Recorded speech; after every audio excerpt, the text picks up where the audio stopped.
Okay, folks, this is Bob Hunter along with Billy Incardona coming to you from the Golden 8 Ball in Phoenix, Arizona, site of the $10,000 Invitational 9-Ball Tournament.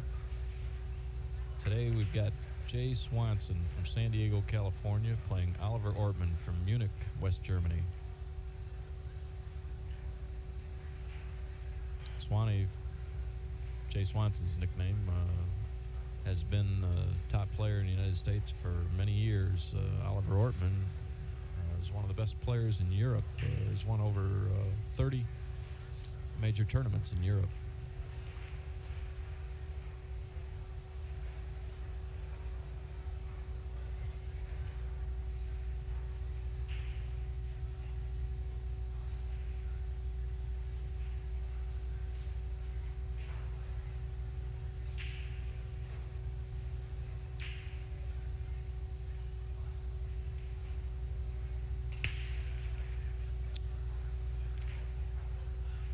Well, Jay scratched on the break in this first game. Something you really don't want to do. Give up that advantage.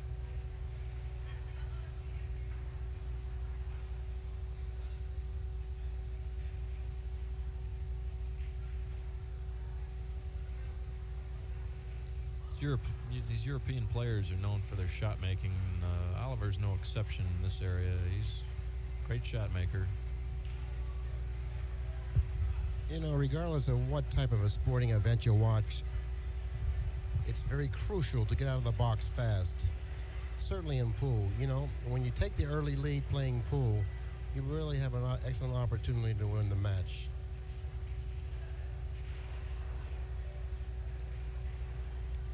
This is actually the first opportunity I've had to see Oliver Ortmann play. I've seen Jay Swanson play a number of times, and you know as well as I do, he's really a spectacular player.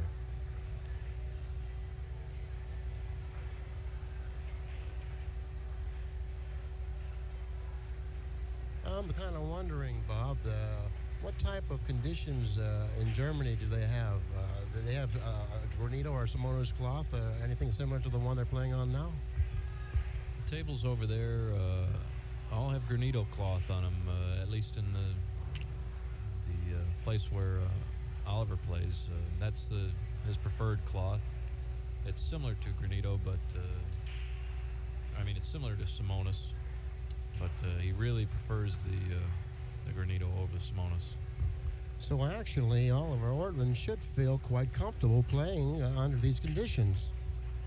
Well, we American players would feel that way because we see such a similarity between Granito and Simonos, but I was talking to him earlier about the cloth, and to him there's a big difference between Granito and Simonos, and he does not like Simonos.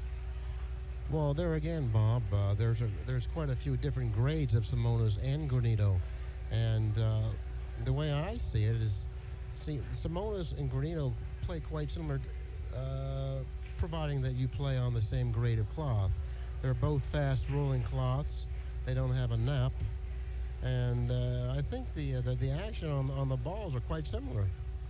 Right, he should feel more comfortable than if he were playing on a wool cloth here.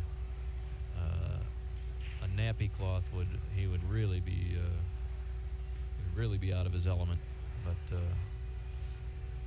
these conditions should be pretty close to what he usually plays on. Well, he's certainly a handsome fella, you know, and he's got a long stroke, and he's very similar to yours. You know, he holds the bridge hand a distance from the cue ball, and he feels, I guess, quite comfortable playing that way.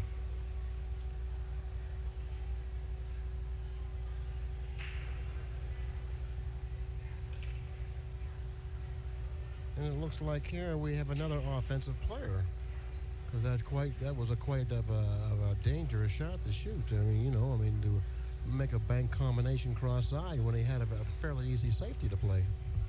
That's right, Bill.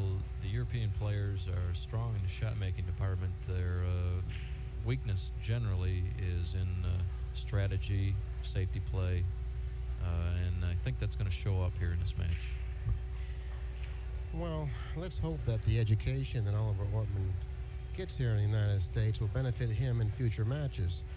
And you know, Bob, as well as I do, without a good safety game, you're not going to really fare very well against the top players. That's right, Billy, but Oliver's got a lot of time to develop that part of his game. He's only 22 years old right now, and he's playing very well for his age.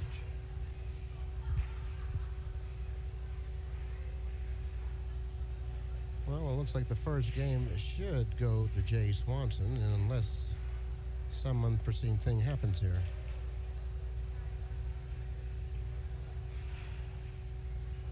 There certainly is a lot of pretty girls here in Phoenix. I mean, I know I mentioned that before, and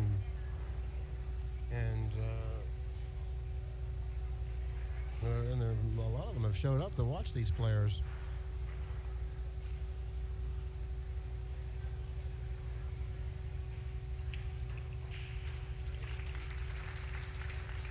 Okay, game one goes to Jay Swanson, who takes a 1-0 lead in this final match of the day here at the Golden 8 Ball.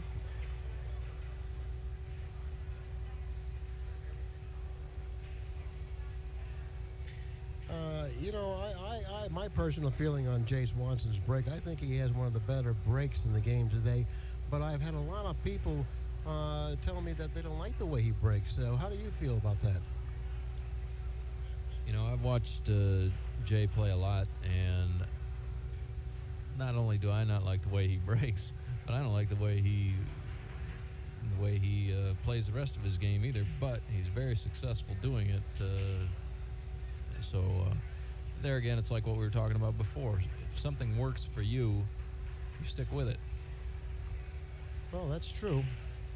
I kind of think he has a very powerful break, and he opens the balls up well. He gets plenty of action, and like we both mentioned before, you know, I mean, in order to compete and do well on the tour, you must have a good break.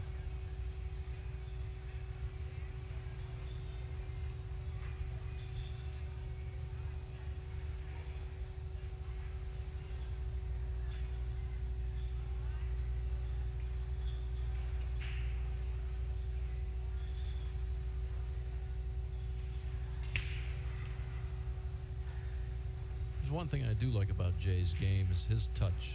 He has a very good sense of touch. Yeah, I have to agree with that, Bob. And there's one other thing that I want to bring to your attention in case it has gone unnoticed, is that whenever the cue ball is positioned and you have to shoot over a ball, I believe that Jay Swanson shoots over a ball as good as anyone in the game today. Possibly that may come up in this match, and we'll be able to take a look at it. You know, he's a very tall fella, and he just has you know, I believe a good view of that particular type of a shot. And he has such a strong bridge hand. He's very solid at the table, and he also possesses a strong stroke. Another thing that may help him with shooting over a ball is that he stands sort of high over the cue on all his shots anyway, so that when he jacks up, his perspective is not that much different than it would be on any other shot. Well, there again, you've made a very excellent observation. Therefore, when he shoots over a ball, it's really not much different than if he were to shoot without being over a ball. I noticed that Oliver Ortmann is a rhythm player. He seems to play rather quickly. He's like Kim Davenport and Keith McCready, players of that kind of caliber as far as their rhythm. They're rhythm players. 1-2 strokes they shoot, 1-2 strokes they shoot. You know, it's good to play that way because you really don't have time to think of negative things when you play like that. Very enjoyable player to watch, too. I noticed Mike Siegel just walked in over there talking to Buddy Hall. He'll be playing again tomorrow. I really don't know offhand who he plays. Do you have the schedule handy, Bob? No, I don't. I don't have it here, but let's see. Mike would be playing Steve Mizrak. Oh, that's always an interesting match. Two of the greatest players that ever played the game, Mike Siegel and Steve Mizrak. I believe Mike Siegel will be inducted into the Hall of Fame this week, around the 20th or 21st of July in Nashville. And I don't think there's any other player in the game that deserves it more than Mike Siegel. He certainly has many accomplishments, believe me. Getting back to the game here, Oliver Ortmann broke the balls. It's not really what I might say an overpowering break. Didn't make anything, and now Jay Swanson has an opportunity to run out the third game here.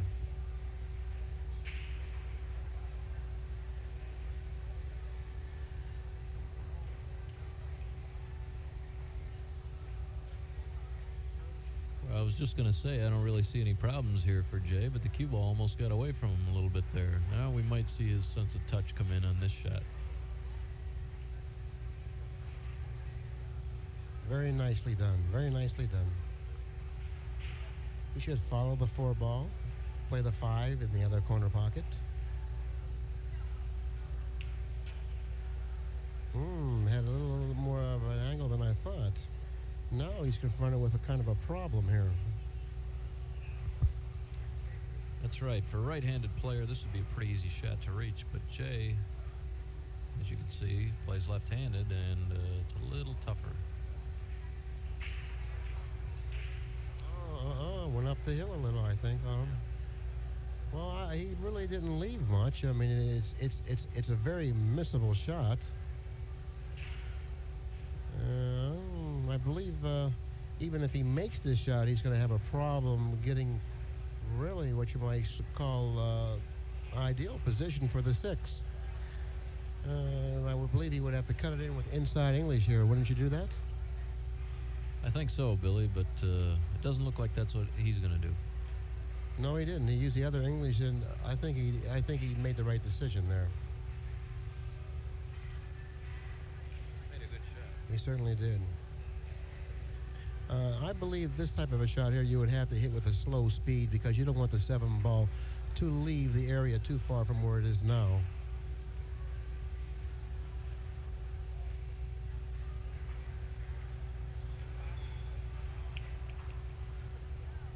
Well, he didn't take my advice on the shot. He hit it rather hard, and I don't know if he really particularly cares for this type of a shot.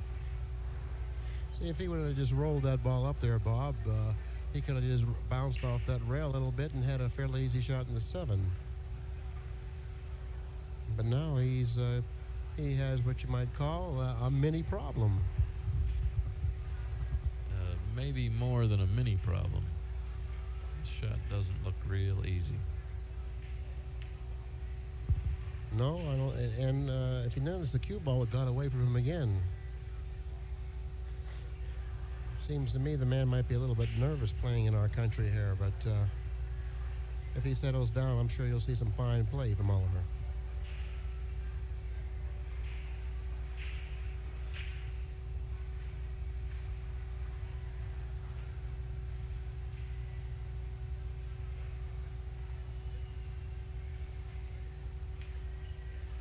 Well, he hit that with a very nice stroke.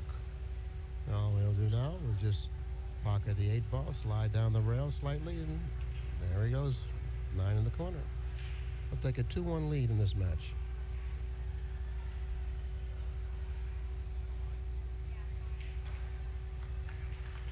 The third game goes to Jay Swanson, who now leads in the match 2-1.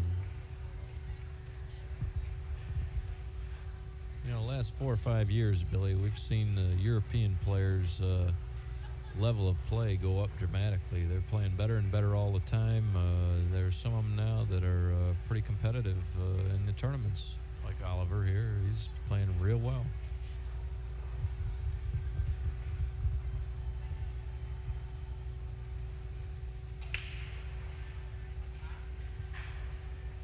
You know, it's really nice to know that people travel from abroad to come to our country to play billiards and pool. And you know as well as I do, and along with several other people, that pool today is very, very, very popular. and just his presence here in this country is proof of that alone.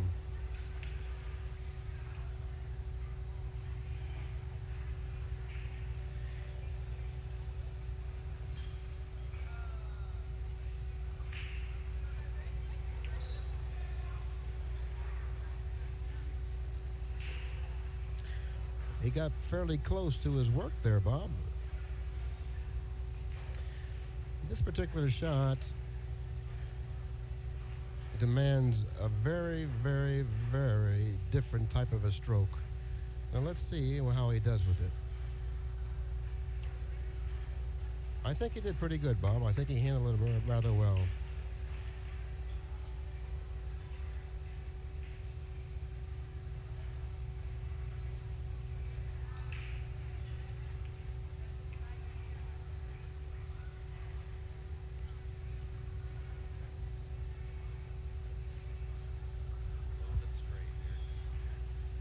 Oh yes, it's 9-ball is a game of angles, and it's always good if possible, to have some sort of an angle. Therefore, you're able to choose the direction the cue ball should take. You can either go left or right. If you have an angle, you'll always be able to go either left or right. But when you're straight in, it makes it so much more difficult to get to certain areas where you would get there relatively easy if you had an angle. He's very, very far from his work here. I believe safety would be the right choice here.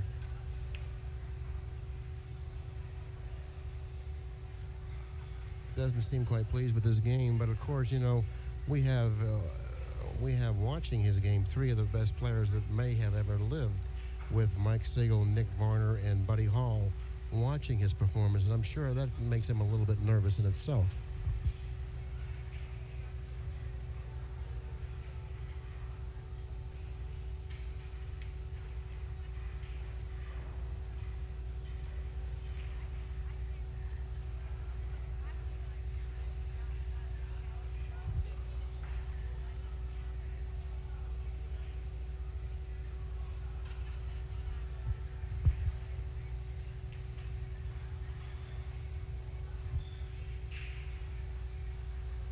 Like Jay got just about perfect on this 8-ball. What he's going to do here is cut the 8 in the corner, send his cue ball off the side rail to the end rail to the other side rail, and up for the 9.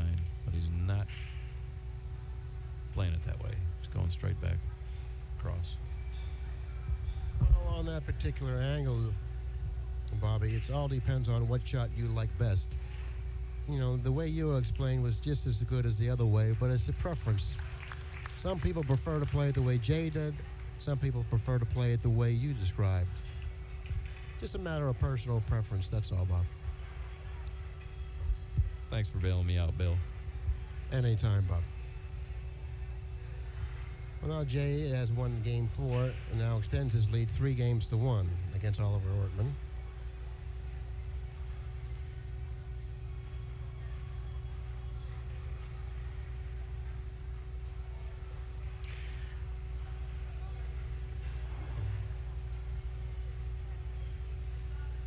For those people who will view this tape, there's going to be quite a few shots that come up that you have an option to play one way or the other.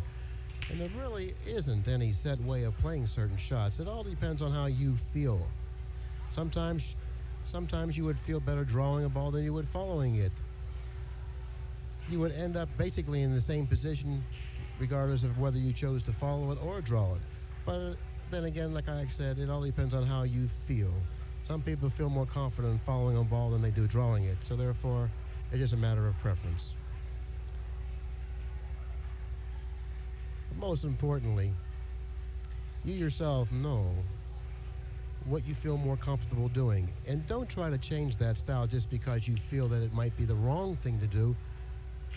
Shoot the game, shoot the shots the way you feel most comfortable shooting them, not the way you feel someone else would shoot them.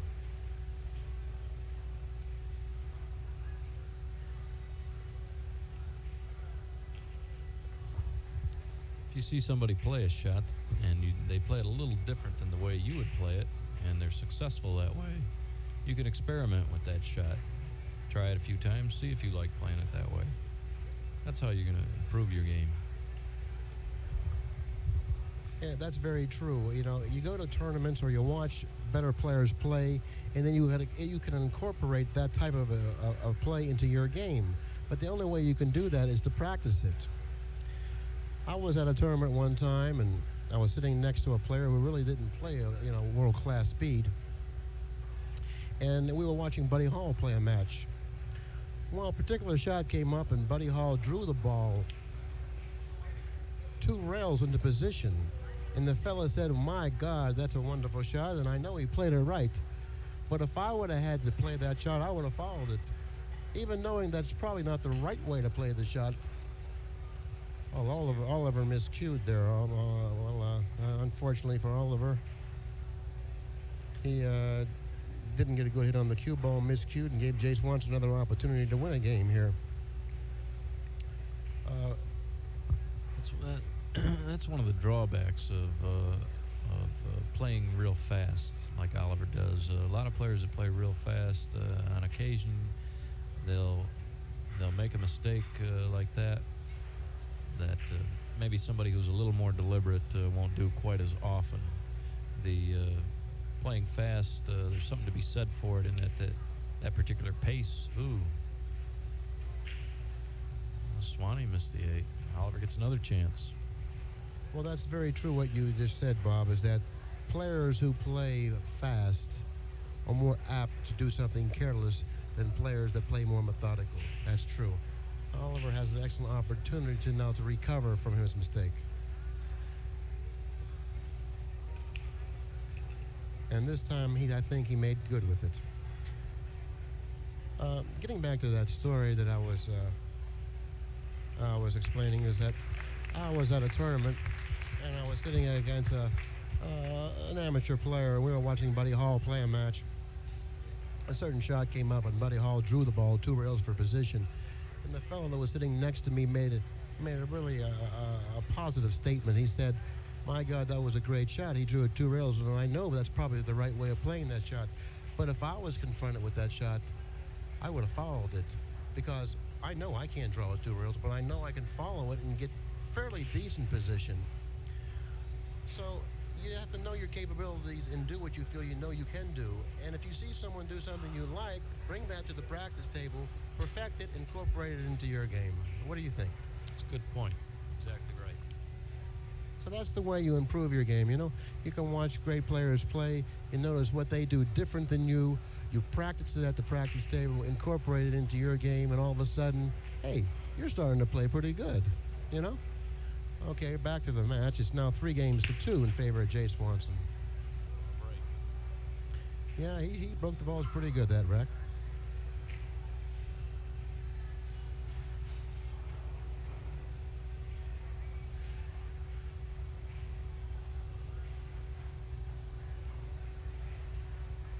Well, he has 2 options here, Bob. He can just go ahead and bank the 1 ball and try to run out, which I feel that's what he's probably going to do, considering what type of play what type of play is in Europe. You know, they play the offensive game, like you said.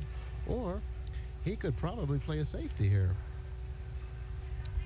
It looks like he's looking at the 1-5 combination, which is hard for me to believe. The advantage to banking the 1 is that once you make that 1 tough shot, then the rest of the balls are laying easy. Yep, he shot it that way. Okay, now the 2 ball appears to be hanging in the pocket. If so, then he can hit the 2 ball full. If the 2 ball is not hanging, he must hit it thinner, which will create a little more of a problem to get position on the 3.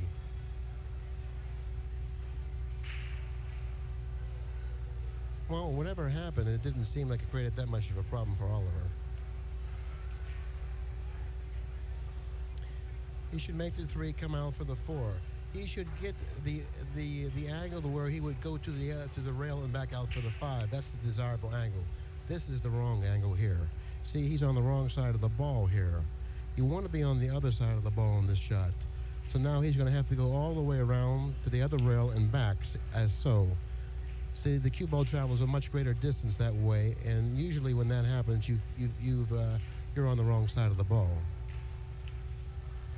No, there he goes again. He shot very quickly again. It didn't really, you really must get a good view of the ball before you shoot.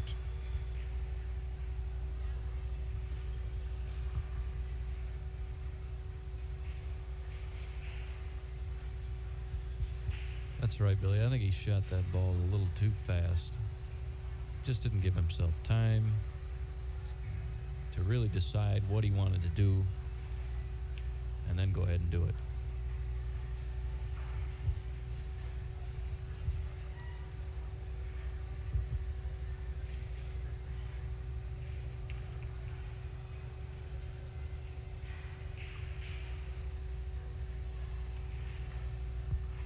Well, Jay Swanson has positioned the cue ball just about in a perfect position where he can just draw it back about 2 feet and off the rail about a foot, and then he should be in perfect position for the 9.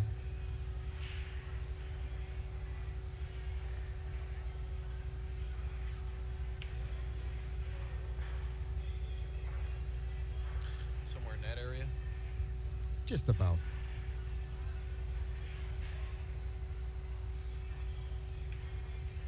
Well, after game 6, it's now Jay Swanson 4, Oliver Ortmann 2.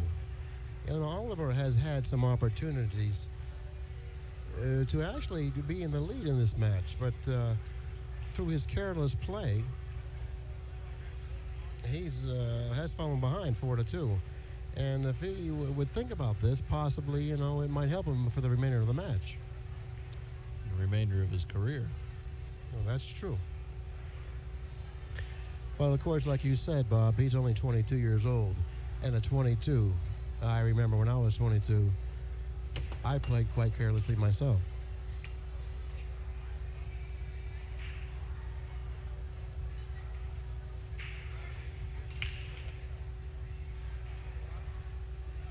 Well, Jay broke the balls rather well, but he lost the cue ball scratched in the side pocket. Oliver Ortmann once again has an opportunity to cut that lead 4-2.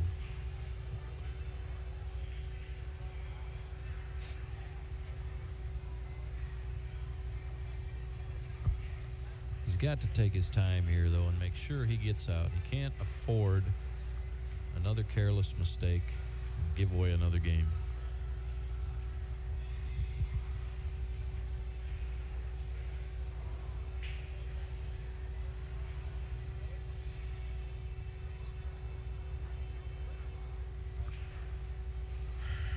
Well, I guess it's now becoming quite a bit frustrating for this young man from Europe.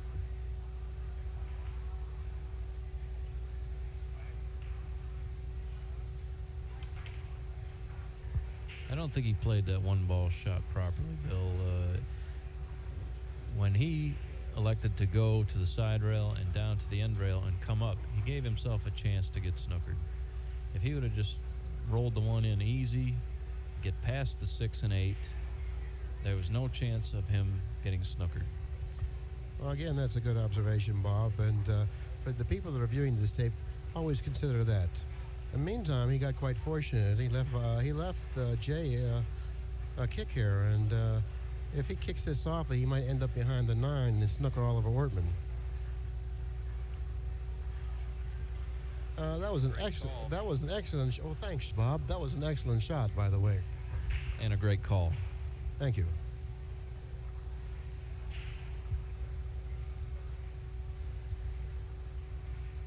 Well, Oliver Ortmann, I guess, is getting pretty sick of finding himself in this type of a position.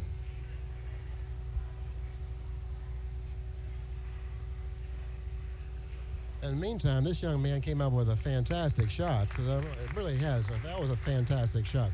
And he did play that shot.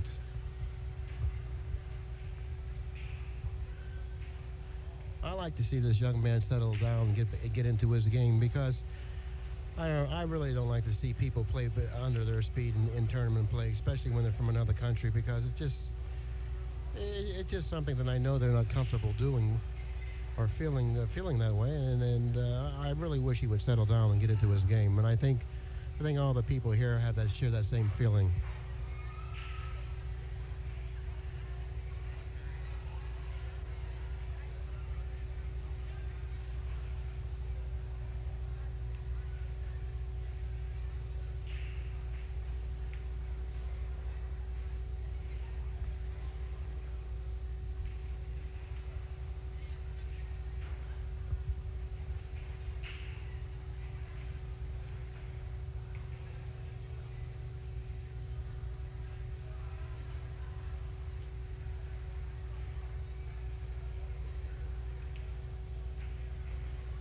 Looks like Oliver's being a little more careful now on his shots. He has to guard against speeding up any faster than he's going right now, though.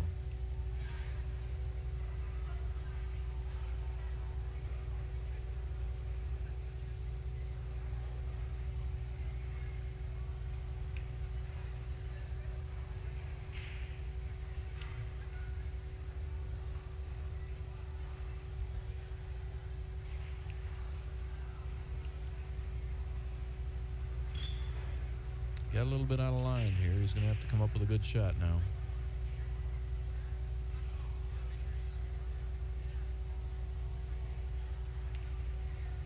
He did it. Well, I guess this will help get the cobwebs away from him now, you know, especially since he run this rag out.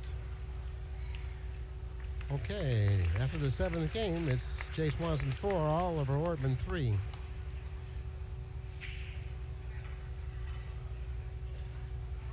Yeah, we're at the Golden 8 Ball in Phoenix, Arizona. This is one of the finest billiard rooms in the country today. David Lee is the owner of this spectacular room, and he's the fellow that put up the money for all these professionals to come and play for. So, you know, I'm sure that we can show some sort of appreciation and consideration for David, and just mention his name here. He has a fine room. Danny DiLiberto is the house pro here and one of the best players in the world today, who played a little earlier in a very exciting match with Buddy Hall. He lost 11-10, but it was just a tremendously played match.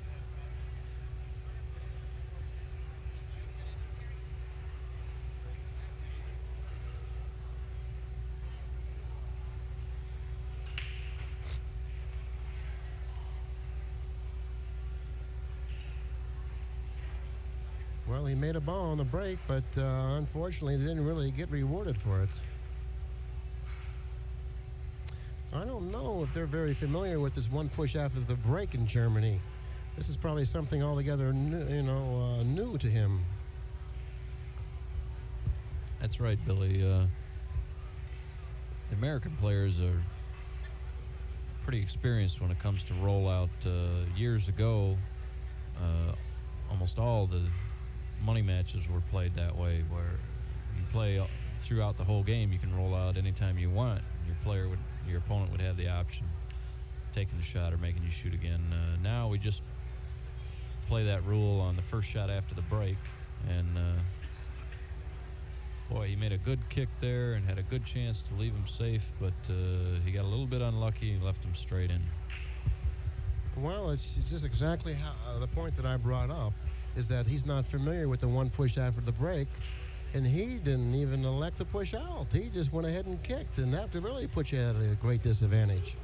And what had happened was exactly what figured to happen. He kicked, and he sold out the game to Jay Swanson, if, in fact, he can take advantage of it. That's right. We've seen that a few times in the other tournaments, too, where the European players would either forget that they could roll out or not really see the benefit of doing it. Well, if they continue to be competitive and playing competition here in our country, I'm sure that they'll make themselves well aware of the advantage of pushing out. Now, Jay Swanson shot that shot very well, but may have gotten a funny angle. The correct angle was to be on the other side of the 5, which is the side he's on now, and drifts over to the rail that shoots a 6 in the other corner pocket. Did he get that angle, Bob? He got it, but he elected to follow the ball.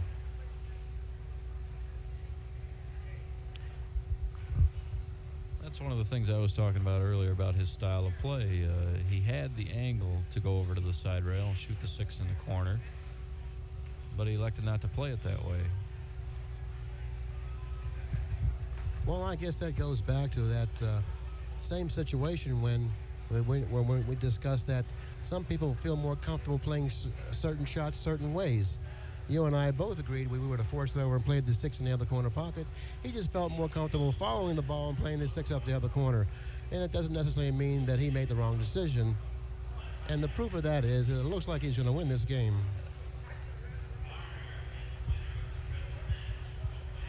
You're right, Billy. You can't argue with success.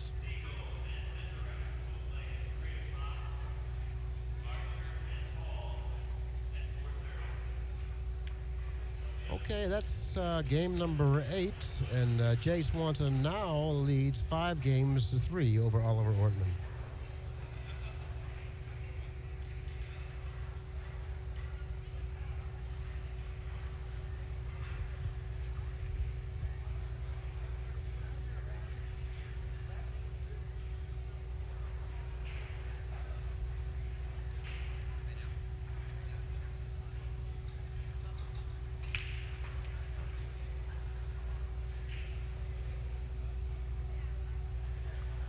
Well, at the last second, the 3-ball came in and kissed the 4 on the side. He's got a shot on the 1. The 2-ball is in a fairly awkward position, so therefore he's going to have quite a problem getting position on the 2. If, in fact, he succeeds and gets position on the 2, the 3-ball is laying in a position where it's going to be quite difficult to make. So he has quite a lot of work in front of him here. Looks like Jay's going to try and draw his ball and go 2 rails, get position in the 2-ball to shoot it over in the pocket near the 9. Oh, he drew it too much. The angle shortened up. He scratched on the side. Well, what he just did was extremely hard luck. I, myself, at this viewpoint of that shot, would think it would be almost impossible to scratch 2 rails on the side from where he was. But it did happen. And that's why I consider that kind of hard luck. He hit the shot excellent, and he should have gotten much more than he got. Oliver shot that shot, and he jumped up in the air. It's very important when you shoot a shot to stay over the ball and not to jump. And when you catch yourself starting to jump, remind yourself before you shoot. Stay down over the ball. Get into the habit of positioning yourself and staying down. Once you start jumping, you're going to miss a lot of balls.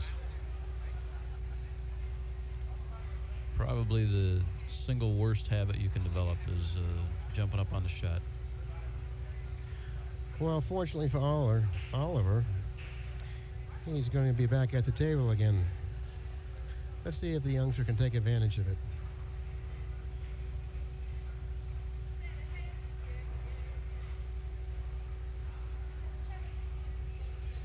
Oh, that was very nice, very nice. Now he can get into position to make the 3 because he's got a very, very good angle to do so. Oh, I believe he hit a little hard. Now he's confronted with a problem here. The 3-ball is so close to the point of the side pocket that when he shoots it in, his cue ball will probably bounce back. No, it was a little farther away than I thought. He's all right. Well, it looks like he's going to have to pocket the 5 and follow the ball up for the combination on the 9. It was a perfectly executed shot, and he should make the 9. If so, he will then only trail 4-5. Very good. It seems like the people here like Oliver. Yeah, he's got a nice style to watch. He plays fast. He doesn't waste a lot of time looking the shot over. You don't fall asleep watching this guy play. And another factor is, being from Germany, I think the people here in our country would like to show their appreciation for a man traveling from abroad to come to our country to play pool here. And that's kind of nice, That's right. Another thing, too, I think the people are curious to see how the players from over there play. I'm sure that most of the local Phoenix fans here have probably never seen anyone from Germany play pool before. Well, we've played 9 games in this final match of the evening here. The score is Jay Swanson 5, Oliver Ortmann 4. And it seems like Oliver is starting to settle down a little more in his game now. That's right. Early in the match, he made a couple of careless mistakes, and I think he realizes he can't keep that up and win. He has a very good break. He didn't make anything in the break, but fortunately the 5 rolled in front of the 1. Something that really didn't make Jay Swanson very happy. Jay Swanson's rolling out here. He's announcing it.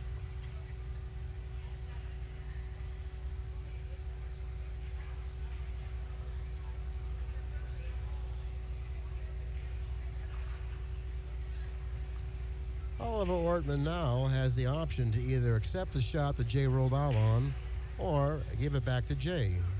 As I said before, when you have to roll out, you are at a disadvantage when you give your opponent the option.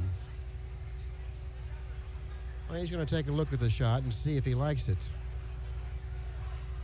Being offense as oriented as he is, he's probably going to take it.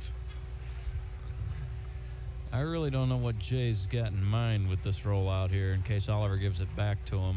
I think I would have to give Jay the shot here. Well, maybe Jay thought that Oliver might take it regardless of where he rolled out. Could be. Seems kind of unfair, but it's fair. Oliver seems puzzled. Now, anytime you're confronted with a situation where you're puzzled and you have the option, it's a good practice to always pass it and give it to your opponent. That's right. He might be as puzzled as you are with it. Well, I'll tell you what. He made an excellent hit on it, but I believe he's going to be awful sorry he elected to take the shot, because now Jay Swanson will probably end up putting him behind the 4 ball here. I agree. And at the same time, trying to pocket the 1 possibly. That's a possibility.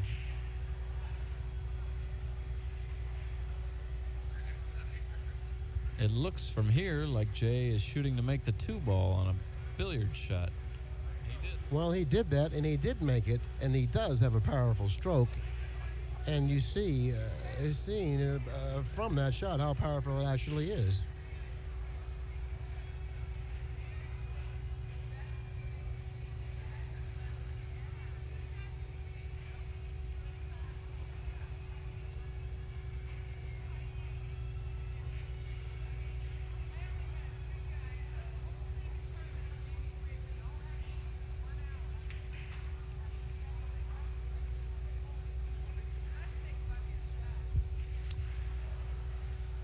I think Oliver should have passed that shot that Jay gave him on the 1. It turned out to be a bad move for him to take that shot. Well, I totally agree with that, Bob. But then again, you know, Oliver is a young fella. And the experience that he picks up here in this country will definitely benefit him in future tournaments.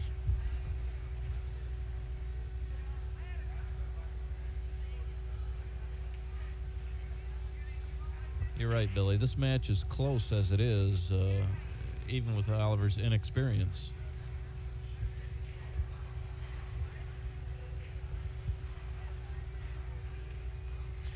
Well, Bobby, I believe the reason that it is close is because Oliver had quite a few opportunities in this match. I don't think Jay Swanson has played a bad match by any means. You know, he's done pretty much what was asked of him. He's run out some nice wraps. He's controlled the cue ball rather well. I think that he's performing quite well here. Oliver Ortmann, on the other hand, has had a lot of opportunities and failed on quite a few of them. Whether they were through inexperience or not, you know, he really didn't come through when the opportunities arose. But of course, the match is only 6-4, and there's plenty of time left for him to catch up.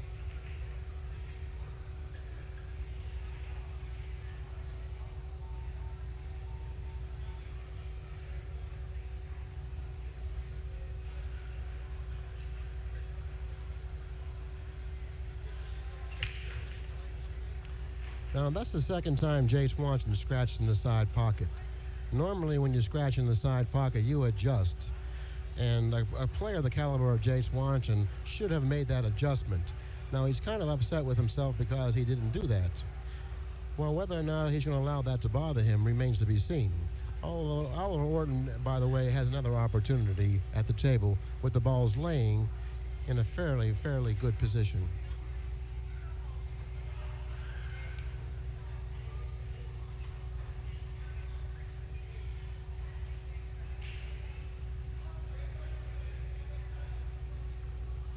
This shot right here is kind of a sensitive, delicate shot.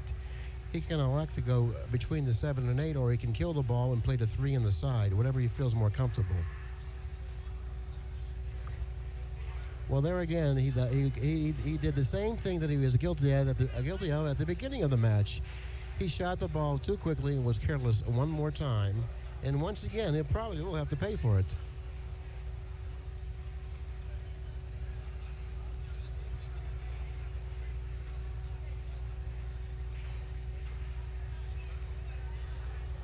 The 5 ball seems to be the key ball in this rack. He's laying perfect for the 3 to keep the angle on the 4 to get to the 5. I think he went down maybe a tidbit too far to keep the ideal angle, but he can still draw the ball to the other rail now and shoot the 5 in the other corner pocket. Yeah, he does have a fine touch, as you brought up before, Bob. Yeah, I think that's the strongest part of his game, is his speed control.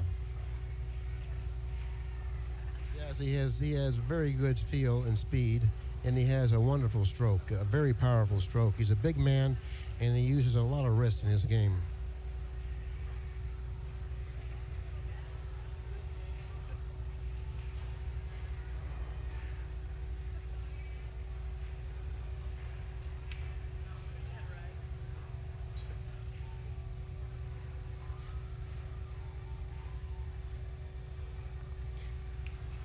Well, this game is starting to get a little bit out of reach for Oliver. If he continues to play as carelessly as he has, I don't think that he's going to do very well in this particular match.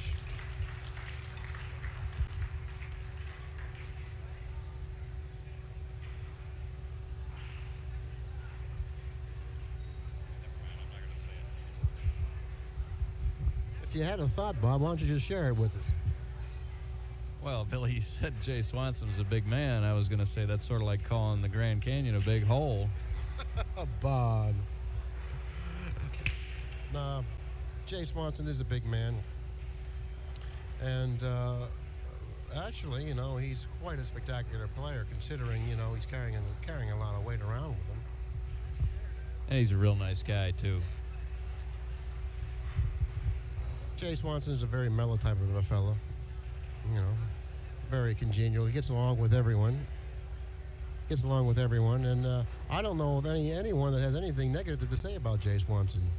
And as far as my opinion is concerned, Jay Swanson is a complete gentleman and an excellent player.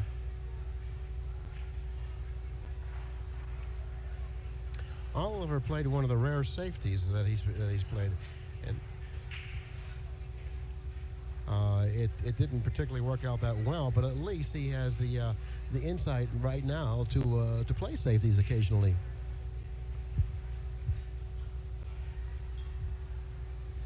This shot here is a shot that you would try to favor the overcut on, knowing that if you overcut it, the cue ball will come back down the table, and you probably would get a good leave. But he went all out for the shot. That was a good point, Billy. I don't know how many people really think about that when they get a shot like that. The better way to miss the ball, if you're going to miss it. That's true, but of course, when you feel that you can make every ball you shoot, you don't think of them things. And the top players on the tour today probably have that thought in mind when they shoot shots like that. It's guys that are timid and are scared that play it the way I suggested, and that's really not always the right way.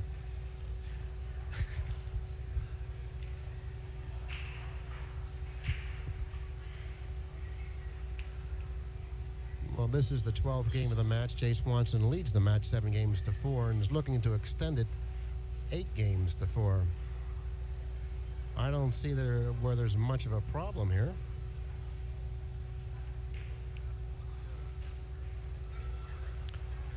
He's going to need to draw the ball in between the 6 and the 7, or get fairly straight on the 6 to stay around that same area, so he can stick around for the 7. Oh, he may have made a little mistake here. Oh, fortunately, it missed the hole, and now he's laying in the ideal position for the 6. He'll just drift about 5 or 6 inches, which should give him a nice angle for the 7 to get to the 8. In this game should be about history.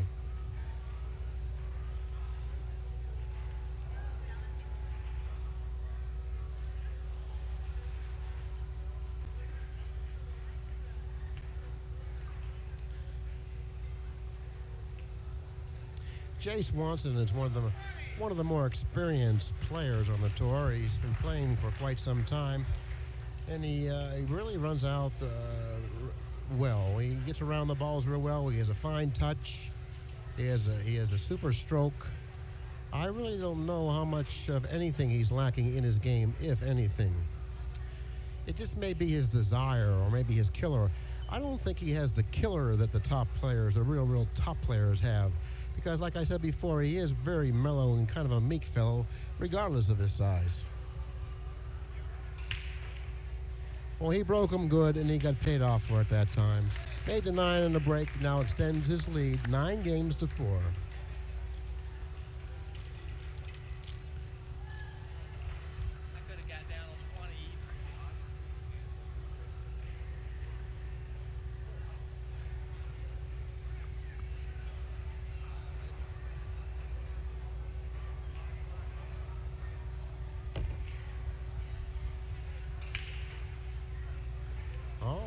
Broke him really well again, and but this time it went unrewarded except for the leave.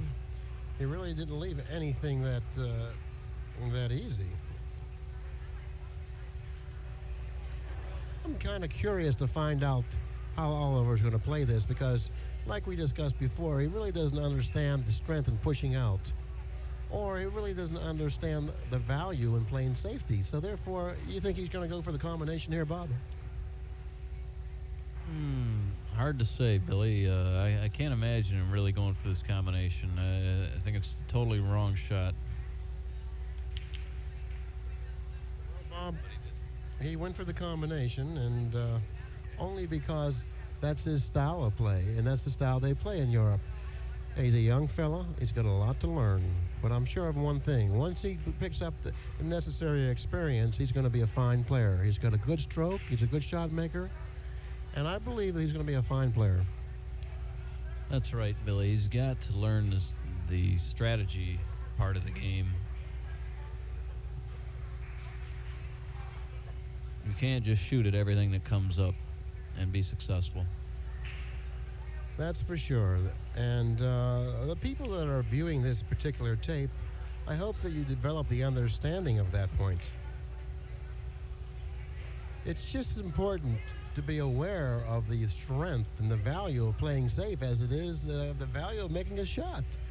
And to decipher the difference is an art in itself.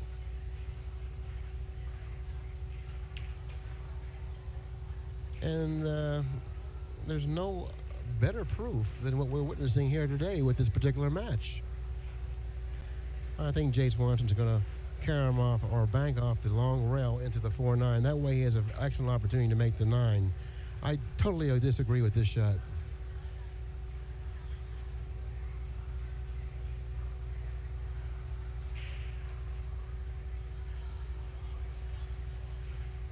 Well, I believe Oliver will handle this quite easily, which will give him some sort of a chance to get back into this match. Matter of fact, it was easier than I thought. Jay just relinquished.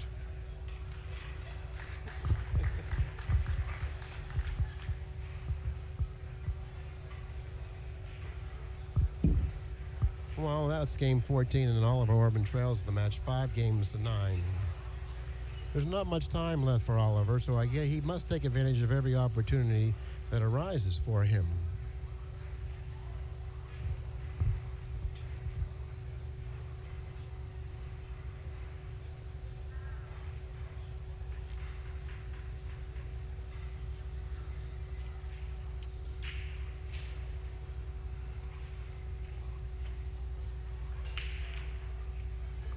Oliver broke the balls very well, and he pocketed the 9, but unfortunately the cue ball scratched in the side pocket. There again, Bob, you know, the break is probably the single most important shot in 9-ball, and you must be able to concentrate and hit the 1 ball square. And when you have the opportunity to break the balls, if you don't hit the one ball square, the possibility of jumping off the table or scratching in one of the pockets becomes quite.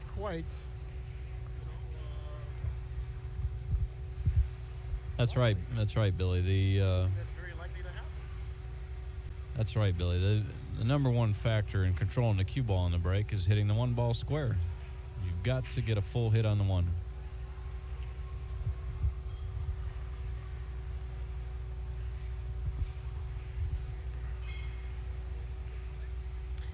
I don't know if Jay snookered all over there, but he hit the ball well, and he put what I thought was a very nice touch and speed on the ball. But I think it just went a little too far. Oliver made a very nice shot back in the one, and the fans appreciated it.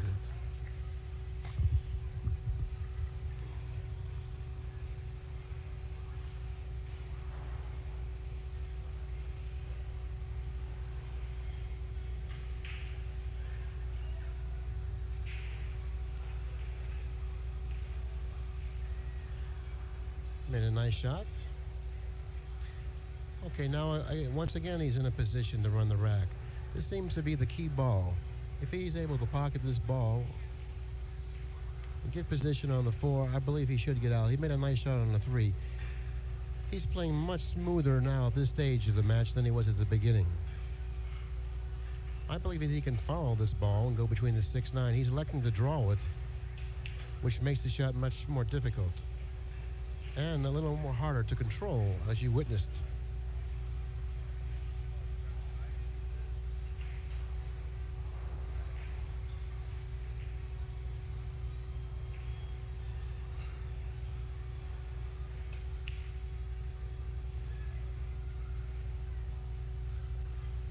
Oliver missed the ball, but I don't believe he left Jay very much here. I don't know if he can. No, I don't believe he left him much at all.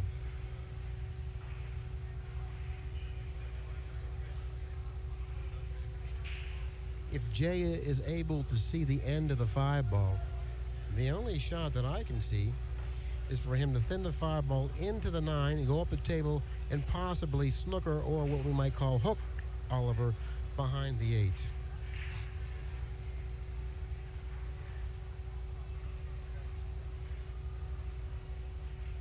If he's looking to play the combination, I think that he's a little bit overconfident. Wouldn't you think, Bob? Yeah, I don't like this shot on the combination here. It's a little too tough. If he misses it, there's a real good chance he's going to leave Oliver an easy out. Yeah, he went for the shot all the way and gave up ball in hand. If he would have hit the 5 the same way, only much softer, he would have had a pretty good save. Yeah, I agree with that totally. It's very important now that Oliver gets a good angle on the 6 to get to the 7. And to do that, I would probably position the cue ball after pocketing the 5 around where the 9 ball is on that angle to shoot the 6 in the side and to float down the table.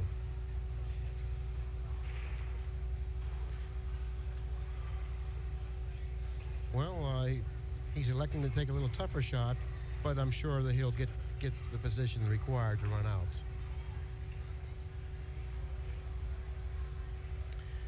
And he's getting closer to the rail, which actually creates a little more of a problem.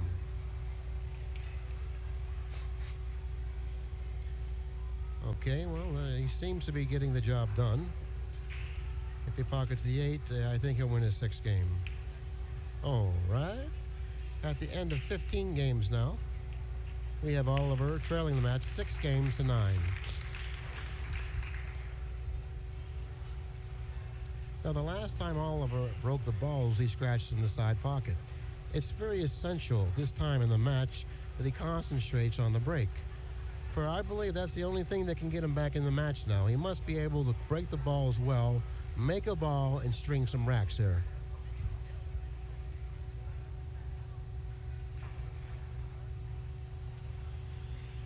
Oliver needs to make sure he controls the cue ball on this break. To scratch again.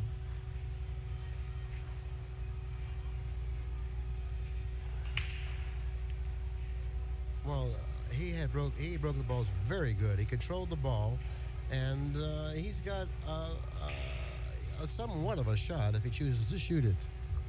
It's an extremely difficult cut, but knowing Oliver, I think he's going to go for it. I got a feeling he's shooting here.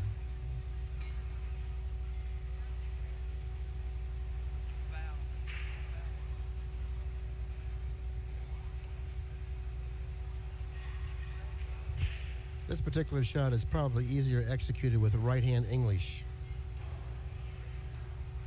The cue ball will go back and forth across table just like that. The only problem with that particular shot was the speed. But he did pocket the ball, and he's still at the table with an opportunity to add another game.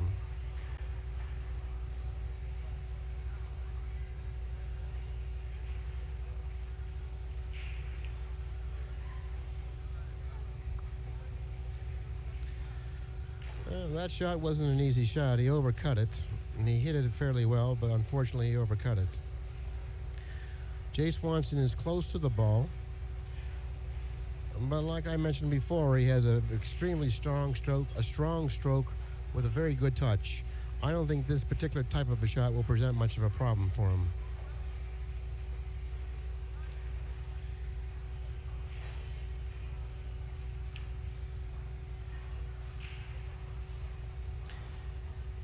He handled it real well. He has an option now to either follow the ball down and play the sticks in the same pocket, or draw the ball to the right-hand cushion and back out and play the sticks in the opposite pocket. Well, he followed the ball down. He's playing the sticks in the same pocket.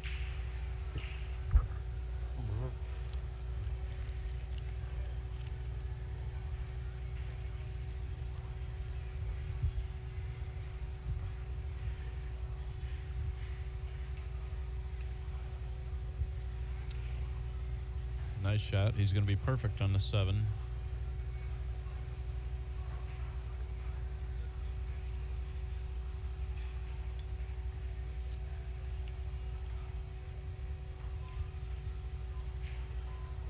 You know, sometimes, Bill, might be good to point out to everybody that it can be better to have the right angle on a ball and be a little farther away from it than to be close to it and have the wrong angle. Well, no truer words were ever said, Bob, and it's always good to have the right angle on it, regardless of the distance. I think having the right angle is much more important than to be closer to the ball. Well, anyways, Jay Swanson had an opportunity to get on the hill and reach 10 games, but I don't know if he hit it poorly or if the ball drifted out. But anyways, it's standing there in front of the hole with an excellent opportunity for Oliver to get even closer in this match.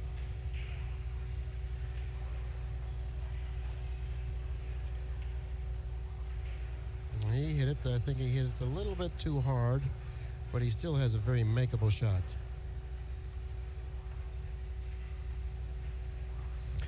Now, after the 17th game, or excuse me, the 16th game, it's now beginning to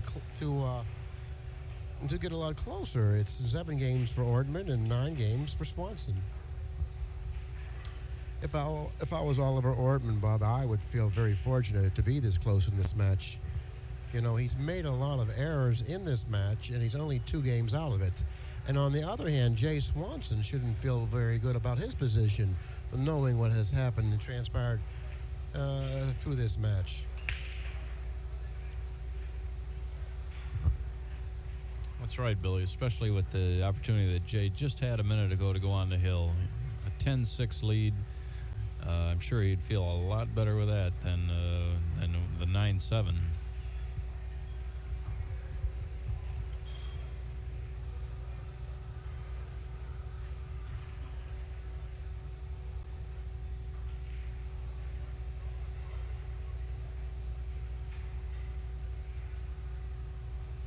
Well, he elected to go for the bank instead of playing a safety. I really don't know if that was the wise thing to do.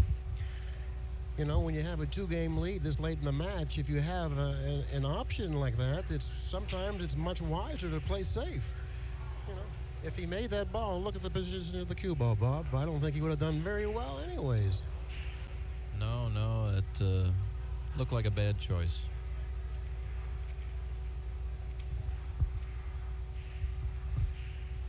No telling what Oliver might do here. He might slam the 9.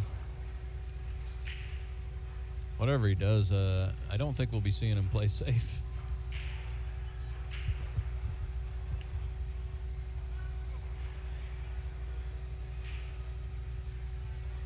Oliver, as usual, went for the shot.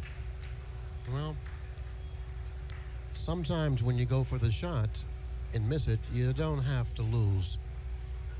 This is one of those times. He went for the shot, missed it. Unfortunately for him, he left Jay with a very, very tough shot.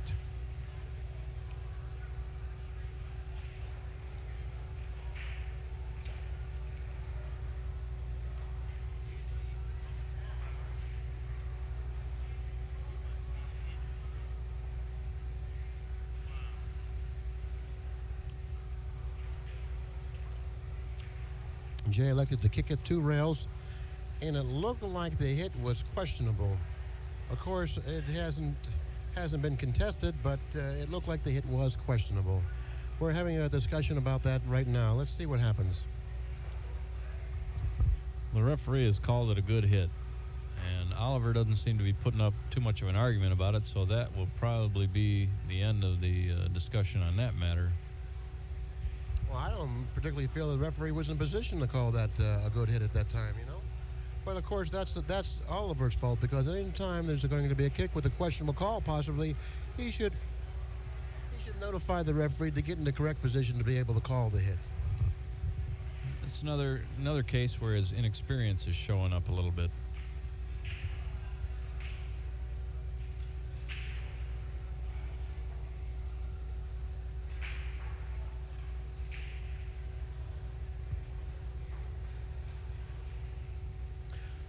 Well, Oliver just made a spectacular shot.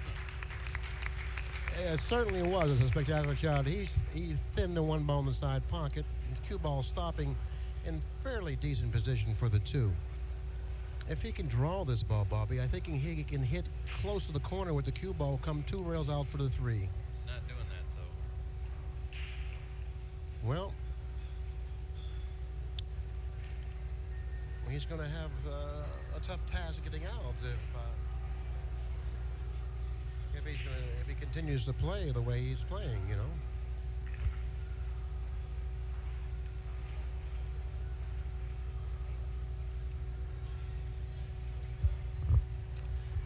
Well, here I don't think even Oliver could shoot at the shot here. He's got to play some kind of a safety.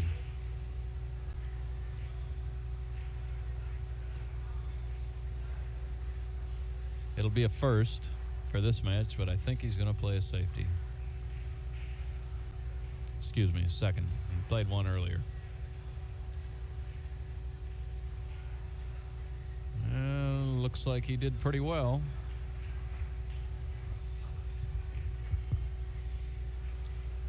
That's what you call putting your eggs in one basket, Bob. What he did there was he elected to try to hook him behind the 6. If he failed hooking him behind the 6, he would have sold out the game. Fortunately, the ball froze up on the 4 and didn't give Jay a shot. But I don't think he had that in mind, because that type of a shot is an extremely dangerous one. So if you're going to play a safety and you only have 1 ball to hook your opponent behind, you pretty much have to know that you're going to do that if you're going to shoot that type of a shot. That's right. You got to know you're going to hit it perfect if you're trying to play a safe behind a solitary ball.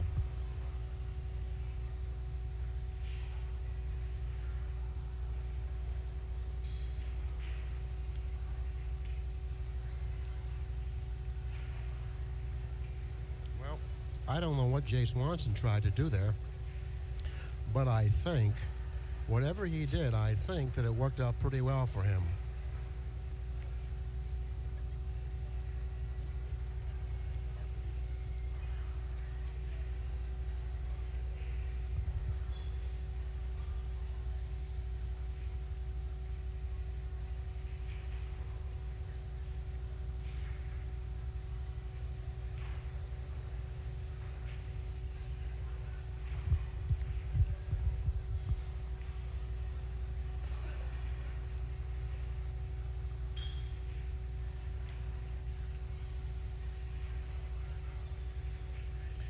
Well, Oliver tried to masse the ball and pocket to 3. He didn't succeed doing what he wanted to do and left Jay a shot on the 3. Jay should run this rack out from this point.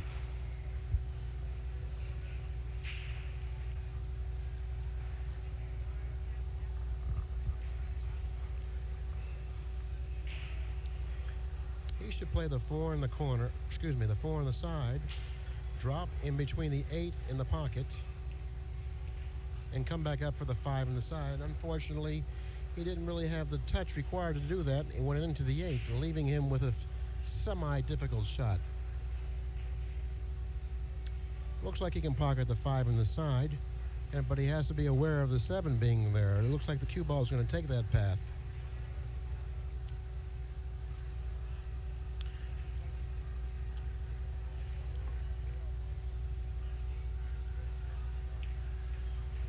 Okay, missed the 7. He's coming back out. He should be able to handle it from here, Bob.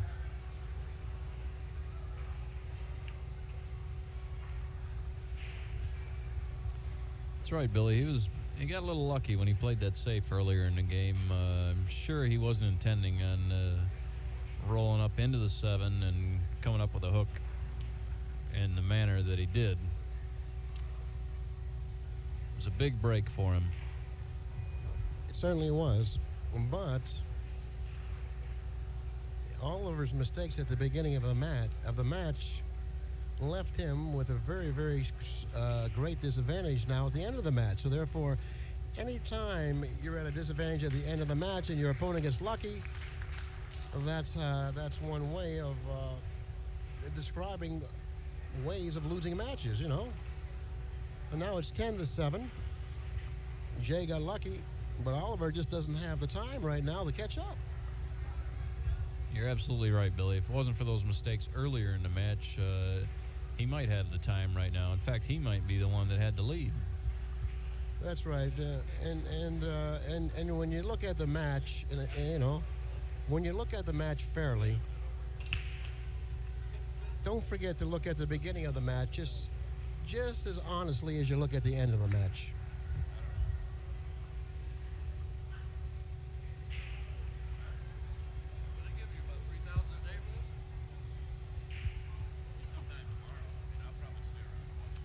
Well, the score now after 17 games is Oliver Ortmann 7, Jay Swanson 10. It's very important for Oliver not to make any more mistakes for the remainder of the match. He hit the shot with excellent speed, leaving Jay behind the 2. This might have been one of the best safeties Oliver's played this match. And the crowd does respond favorably with that in mind.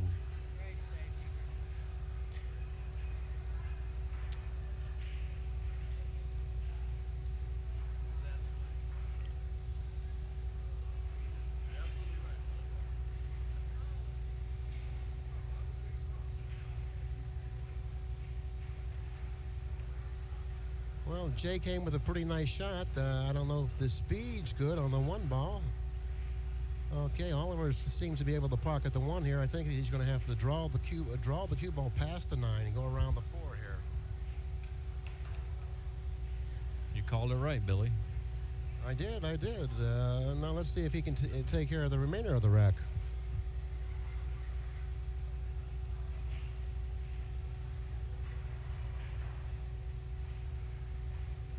Watch out for the 7. That's still not bad now. All you got to do is go to the rail and back, play the 4 in the other corner.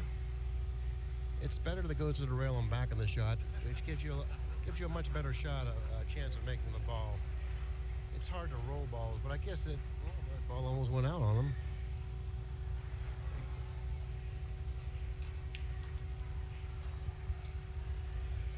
Oliver's still shooting pretty fast. This scares me a little bit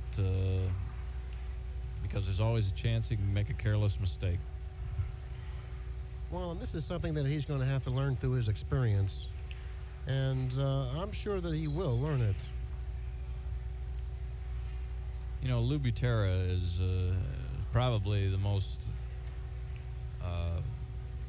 blatant example of a real fast player. He plays faster than anyone that I've ever seen, and it's been my experience when he is really on, he's tough to beat, but I see him make a lot of careless mistakes because he plays so fast. Oliver just miscued on that 8-ball, but he happened to... He luckily got where he needed to be anyway. Well, anyways, after the 18th game, it's now Oliver Ortmann 8, Jay Swanson 10. This match is starting to get a little tighter, and I think Jay feels it right now.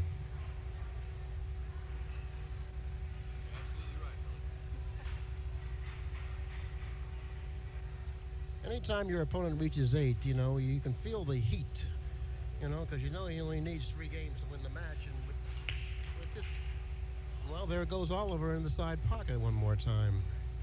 You know, he can't continually do that and expect to win on the tour.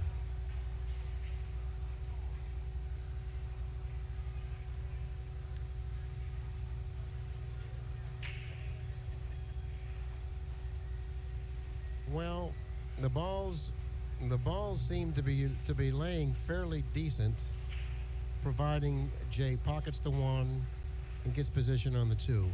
If he can do that, I would feel that he should be able to run the rest of the balls out.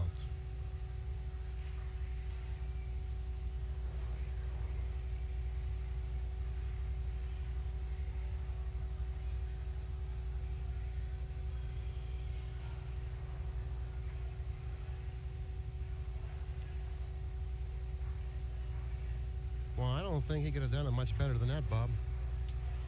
He's dead perfect on this 2-ball, Billy. This is from here. This is like straight pool run out. Notice that the 3 is located conveniently for the 4. The 4 is located conveniently for the 5. The 6 to the 7 to the 8 to the 9. It looks like it's history for Oliver, huh? Jay would have to make some kind of a careless mistake here in order to not win this game. Well, in other words, he would have to pull like a Jim Rimpey on us now, right? I didn't want to say it, Billy. Well, I was just reflecting on what happened on an earlier match when Rimpey played Davenport. You know, it was an action-filled match, but the balls that they missed in that match were so unpredictable. And I've never seen Rimpey miss the balls that he did miss in that particular match, in any of the matches I've ever seen him play.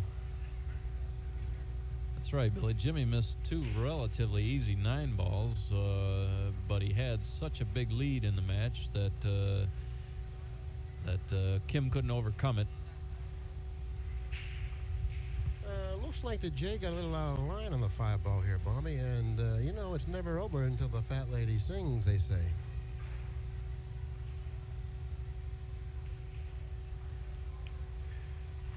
He played the 5 in the corner, which only suggested what I said was true. He was out of line on the 5, and to play it in the corner is something that you could only do if you were really, really, very badly out of line. Jay's going for the powder. I guess he can sense the victory here. He wants to make sure the stick runs smoothly through his fingers.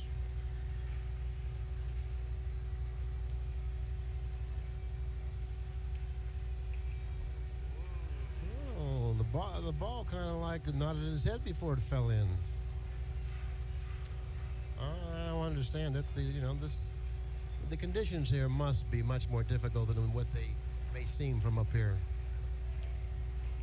Well, it's always easier from the sidelines, Billy. We all know that. Well, so far today, I've never missed a ball. How about you? Well, I had to play a match earlier, so I missed a couple. Anyways, that's the end of our match with Oliver Ortmann losing to Jay Swanson 11 games to 8. That concludes the play for today, the first day of the $10,000 Invitational at the Golden 8 Ball. Actually, I think overall the performances here were quite well. I mean, we had a lot of very well played matches. We had a lot of excitement, and I think the fans really got a kick and really had a lot of enjoyment out of the performances here today.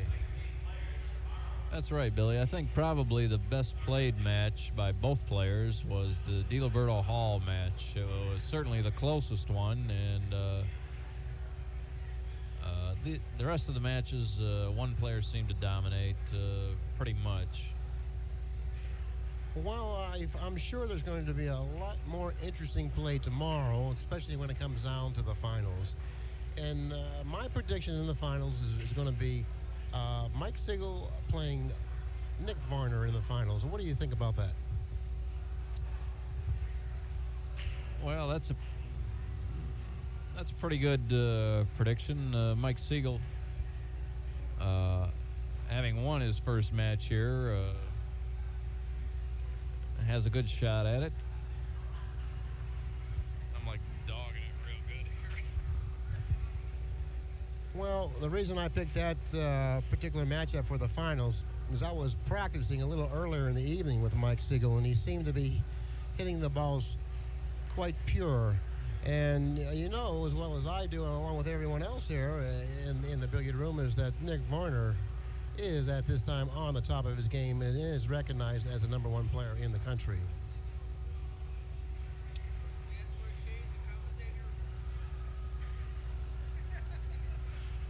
There's another celebrity that just walked into the booth. It's Alan Hopkins, and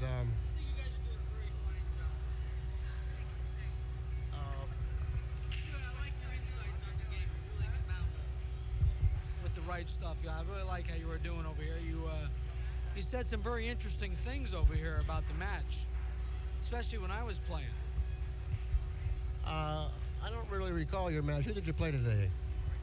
Well, I played Steve Misery. Okay, that was a good match when you played Steve Misery. No, I never made fun of your stroke. I said that the weak part of your game is your break. I said you run out probably as well as anyone that's played the game of 9-ball. But the only problem is that your break is really a drawback. You know, it's hard for you to win major tournaments with the break that you have. But you know, if they isn't it a shame that it comes down just to the break to win a tournament? Isn't it like playing golf where if you can't drive the ball, you can't win a tournament? That's the same thing. Well, in a sense, I can really appreciate what you're saying, you know, because one of the most crucial and essential shots to have in 9-ball is the first shot, and that being the break. And it is unfair for someone with a big break and not as much talent to be able to beat consistently a player of your style and stature. You know, I mean, it really feels unfair to you, I would imagine. Very unfair, Billy. Especially when you, Boy, don't put this on me like this now, Billy. Really, you're embarrassing me. Boy, I'll come to. How about when you miss a ball and you leave a guy safe? You think that's fair too? Well, when you miss a ball and you leave your opponent safe, I don't really feel it's fair of what happened. But now I think it's a different type of a situation that arises. Now the person who's the recipient of this has to deal with his emotions. And I feel that when you're playing a competitive sport, if you have to deal with your emotions and endure, you know, and come through and win the match from that point, I feel that that's what champions are made of, because it's hard to take the luck element out of any game. But I do agree with you about the break. I don't think the break should be as important as it is a 9-ball.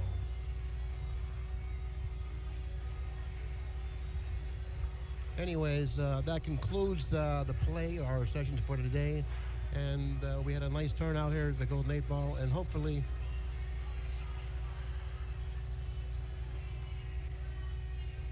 if you have anything else to add to that, Alan, I'm sure that okay, anyway, that does conclude the play for today, and tomorrow I'm sure you're going to find some really spectacular matches in store.